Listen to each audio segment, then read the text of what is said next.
Hola a todos, espero que estéis muy bien y bienvenidos a un nuevo vídeo. Hoy estamos en Mercadona y como siempre veremos muchísimas novedades muy interesantes de alimentación, de perfumería y mucho más para todos los gustos y necesidades. Ya sabéis que Mercadona no descansa nunca y siempre nos sorprende con muchas novedades muy interesantes.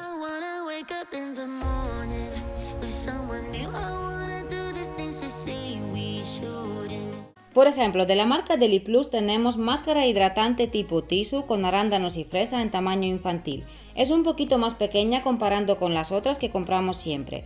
Cuesta 2 euros y yo creo que nos vendrá genial a más de una, sobre todo si las otras nos quedan un poquito grandes.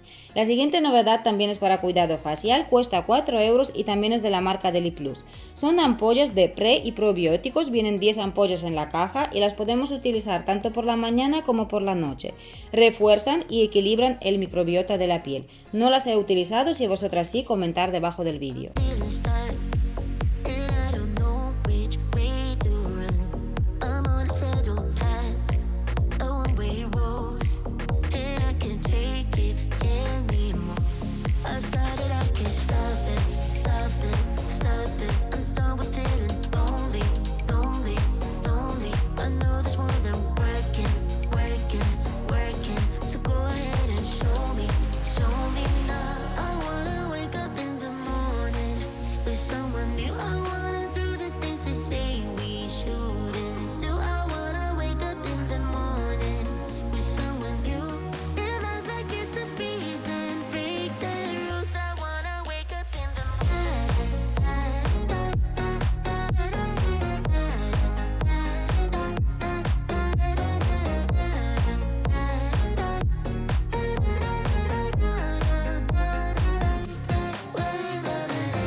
Y hasta aquí el vídeo de hoy. Estas son las novedades. Espero que os haya gustado mucho el vídeo o las novedades, o por lo menos os habéis entretenido un poquito. Si es así, suscribiros a mi canal, activar la campanita y poner dedito hacia arriba. No os olvidéis de activar la campanita para no perderos ninguno de mis vídeos. Y ya sabéis, nos vemos muy pronto en el próximo vídeo muy interesante. Y además, como siempre, os espero a todos. Gracias. Chao, chao.